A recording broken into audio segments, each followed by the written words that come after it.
A'udzubillahi minasyaitonirrajim. Bismillahirrahmanirrahim. Assalamualaikum warahmatullahi wabarakatuh. Masa'al khair. Kaifa halukum? Alhamdulillah. Hayya nata'allam al-lughatul arabiyyah tahtal mawdu' tafaddal ilal fasli. Mari sama-sama kita sambung pembelajaran kita pada hari ini. Bahasa Arab di bawah tajuk yang sama seperti minggu lalu, iaitu tafaddal ilal fasli.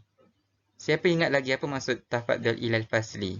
Tafaddal dipersilakan, ila masuk, al-fasli kelas. Dipersilakan masuk ke kelas. Tapi sebelum itu, marilah sama-sama kita baca doa penerang hati terlebih dahulu. Iqra' ad-doa. A'udzubillahi minasyaitonirrajim. Bismillahirrahmanirrahim. Allahumma aftah alaina hikmataka wansyur alaina min khazaini rahmatika ya arhamar rahimin. Rabbi shrah li sadri wa yassir li amri wahlul 'uqdatam min lisani yafqahu qawli. Amin ya rabbal alamin. Jom kita belajar sama-sama. Ini adalah objektif pembelajaran untuk hari ini. Pada hari ini, iaitu pada akhir sesi pembelajaran nanti, kamu semua akan dapat membaca potongan suku kata daripada kalimah-kalimah Arab dengan betul. Kemudian yang kedua, kamu akan dapat membaca kalimah-kalimah tentang benda-benda yang ada di dalam kelas dengan bimbingan guru dengan betul. Dan yang ketiga, kamu akan dapat membaca kalimah-kalimah tersebut tanpa bimbingan guru dengan betul. Mula-mula Ustaz bimbing dulu cara membacanya. Kemudian kamu akan dapat pandai membaca dengan sendiri tanpa bimbingan ustaz. Jadi fokus kita pada hari ini adalah maharatul qiraah, kemahiran membaca. Mari kita baca sama-sama.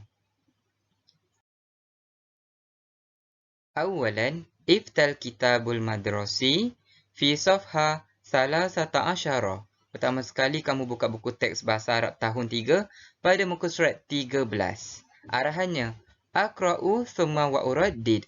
Baca, kemudian ulang. Istami' jayidan, thumma iqra'. Dengar dengan betul, kemudian kamu baca. Iqra' ma'i. Baca bersama Ustaz. Kursiyun. Kursiyun. Kursiyun. Kursiyun. Kerusi. Kalau tak ada kerusi dekat dalam kelas, fil fasli, macam mana kamu nak duduk kan? Takkan duduk dekat bawah, tak selesa. Dengan adanya kursiyun, kamu dapat duduk. Guru dapat duduk. Semua murid dapat duduk dengan selesa untuk pandang ke hadapan, untuk melihat apa yang guru ajar di hadapan. Tak ada kerusi ni tak selesa tau. Kalau duduk kat bawah je, sakit pinggang, kan? Seterusnya, maktabun. Maktabun. Maktabun. Maktabun. Meja.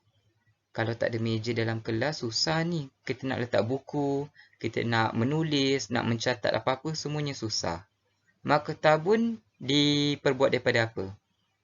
Ada yang diperbuat daripada plastik, ada juga yang diperbuat daripada kayu. Maktabun ada laci kat dalam dia kan untuk kita simpan barang. Dia ada berapa kaki? Arba'ah. Ada 4 kaki. Kalau tak ada kaki, macam mana dia nak berdiri kan? Jadi maktabun ni penting. Di rumah ataupun fil fasli, di dalam kelas. Misbahun. Misbahun. Misbahun. Misbahun. Lampu. Lampu ni kalau tak ada dalam kelas, kalau ada kelas malam ke, kalau cuaca mendung kan, suasana kelas tu jadi gelap, kita kena pasang lampu. Misbahun. Lampu pun penting juga dalam kelas. Walaupun kita pergi sekolah waktu siang. Kadang-kadang cuaca gelap kan, cuaca mendung, kena pasang lampu. Kalau gelap macam mana nak tulis, nak mencatat atas meja kan, atas maktabun. Jadi lampu ni penting. Misbahun. Dulabun. Dulabun. Dulabun. Almari. Biasanya almari disimpan di dalam kelas pada bahagian belakang kelas ataupun di hadapan sebelah tepi. Dulabun tempat untuk kita simpan fail-fail, buku-buku, barang-barang yang penting dalam kelas. Dulabun ni ada yang berkunci ataupun ada yang tak ada kunci. Jadi, dulabun ni pentinglah untuk fil fasli dalam kelas, dekat rumah, dekat pusat sumber. Memang kena ada dulabun untuk memudahkan kita menyimpan barang-barang yang perlu. Dulabun. Babun. Babun. Babun. Pintu. Babun. Bukan sejenis haiwan ya. Kalau dalam bahasa Melayu kan babun ni kan sejenis haiwan. Kalau bahasa Arab, babun ni adalah pintu. Setiap kelas, fil fasli mesti kena ada babun, pintu. Kalau tak ada pintu, macam mana nak masuk? Takkan masuk melalui tingkap. Mesti kamu masuk dan keluar melalui babun, iaitu pintu. Iftal kitab fi safha 14. Untuk yang ini, kamu buka muka surat 14. Okey, Iqra' ma'i. Baca bersama saya. Nafizatun. Nafizatun. Nafizatun. Nafizatun. Nafizatun. Tingkap ataupun jendela. Fil fasli di kelas mesti kena ada tingkap. Kalau tiada tingkap, dinding saja macam mana udara nak masuk? Nafizatun ni mesti kena ada langsir. Barulah cantik. Barulah ceria kelas. Nafizatun juga ada cermin kaca. Kamu kena hati-hati kalau buka tingkap, buka nafizatun dalam kelas. Takut terpecah ke, takut terkena tangan, jari, boleh menyebabkan kecederaan ataupun berdarah. Jadi kamu kena berhati-hati waktu buka ataupun tutup nafizatun. Lauhatun. Lauhatun. Lauhatun. Lauhatun. Papan kenyataan. Dalam kelas ada papan kenyataan sama ada di hadapan ataupun di belakang kelas. Dekat SK Nango pun ada banyak lauhatun untuk digunakan menampal jadual waktu, jadual bertugas, maklumat terkini tentang kurikulum, pencapaian murid, senarai nama murid dan sebagainya. Jadi, kamu jangan malas untuk baca segala maklumat yang ditampal pada lauhatun. Segala maklumat dekat situ semuanya penting. Kalau kamu tak baca, mesti kamu tak tahu apa-apa tentang maklumat terkini ataupun jadual waktu. Mim sahatun. Mim sahatun. Mim sahatun. Mim sahatun. Pemadam papan tulis digunakan untuk memadam tulisan-tulisan marker pen pada papan tulis ataupun untuk memadam kesan-kesan tulisan kapur tulis pada papan tulis yang macam zaman yang sebelum ni. Papan yang warna hijau tua tu ataupun papan hitam. Itulah kegunaan mim sahatun untuk padam tulisan-tulisan pada papan tulis. Mirwahatun. Mirwahatun. Mirwahatun. Mirwahatun. Mirwahatun.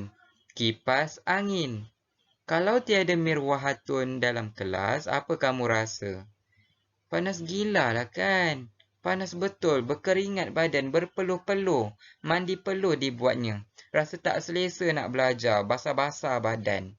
Jadi itulah kepentingan mirwahatun. Kalau mati karen pula, mirwahatun ni tak berpusing. Waktu mirwahatun ni ada dalam kelas, berpusing, kamu kena rasa bersyukur sebab dapat angin. Kalau tiada kipas, macam mana kamu nak belajar dengan selesa kan? Bersyukur dengan apa yang ada, apa yang dibagi dekat sekolah, dalam kelas. sabburatun, sabburatun, sabburatun, sabburatun, sabburatun. Papan tulis. Inilah benda yang paling penting fil fasli. Benda yang paling berguna dalam kelas kamu. Kalau tiada sabburatun, bagaimana guru-guru mahu menulis untuk memberikan penerangan bertulis pada kamu? Untuk faham, untuk kamu salin dalam buku. Jadi itulah kepentingan sabburatun untuk memudahkan guru-guru memberi penerangan kepada murid-muridnya. Kalau papan tulis ataupun sabburatun berwarna putih, guru-guru tulis guna marker pen. Kalau sabburatun warna hijau tua ataupun hitam, guru-guru tulis guna kapur tulis. Dekat sekolah kita semua warna putih kan? Kalau dulu-dulu je yang kita guna papan warna hijau tua. Dekat negara Jepun masih gunakan sabburatun yang berwarna hijau tua. Jadi guru-guru dekat Jepun sana masih menggunakan kapur tulis untuk menulis pada sabburatun. Miknasatun, miknasatun, miknasatun, miknasatun, miknasatun. Penyapu. Penyapu sangat penting ya dalam kelas. Untuk kita bersihkan kelas, menyapu sampah-sampah di atas lantai, kasih bersih kelas, buang habuk. Jadi itulah kepentingan miknasatun. Tapi yang Ustaz lihat kat sekolah, pekerja pembersihan je yang sapu sampah dalam kelas. Kamu tak ada sapu sampah pun dalam kelas. Sepatutnya dalam setiap kelas kena ada jadual bertugas. Setiap hari ada murid yang bertugas untuk menyapu kelas pada awal pagi ataupun selepas rehat. Jadi nanti dah buka sekolah, pastikan setiap kelas tu ada penyapu. Kalau tiada penyapu, minta guru kelas belikan. Sediakan untuk kelas kamu ya. Miknasatun. Wa akhiran. Akhir sekali. Sallatun. Sallatun. Sallatun. Sallatun. Bakul sampah ataupun tong sampah. Apa kegunaannya di dalam kelas? Kegunaannya adalah untuk kamu membuang sampah-sampah, kertas-kertas yang tidak digunakan, ataupun sisa-sisa kayu yang kamu meraut pensel tu kan? Kamu buang tu semua dalam sallatun. Bukannya kamu buang sampah dalam meja, dalam laci meja ataupun atas lantai. Itu salah. Itu adalah orang yang pengotor. Ingat ya, an-nazafatu minal iman. Kebersihan adalah sebahagian daripada iman. Kalau kamu tak jaga kebersihan, kamu bukan orang yang beriman. Masya Allah. Allah tak suka tau orang yang pengotor. Allah hanya sayang pada orang yang suka jaga kebersihan. Sofiq aidiakum. Tepuk tangan semua. Dah habis kelas. Semoga ilmu yang disampaikan oleh Ustaz pada hari ini bermanfaat dan dapat membantu kamu untuk membaca kalimah-kalimah Arab dengan betul. Pada hari ini kamu dah membaca kalimah-kalimah tentang benda-benda yang ada fil fasli di dalam kelas. Kalau kamu rasa tak ingat ataupun masih belum kuasai kemahiran membaca kalimah-kalimah tersebut, kamu boleh ulang tonton video ni beberapa kali. Ingat, kalau kamu berlatih selalu membaca, kamu akan jadi pandai dan pakar membaca selepas ni. Itu sahaja untuk hari ini. Ma'assalamah wa ilal liqa'. Syukran jazilan. Assalamualaikum warahmatullahi wabarakatuh. Bye.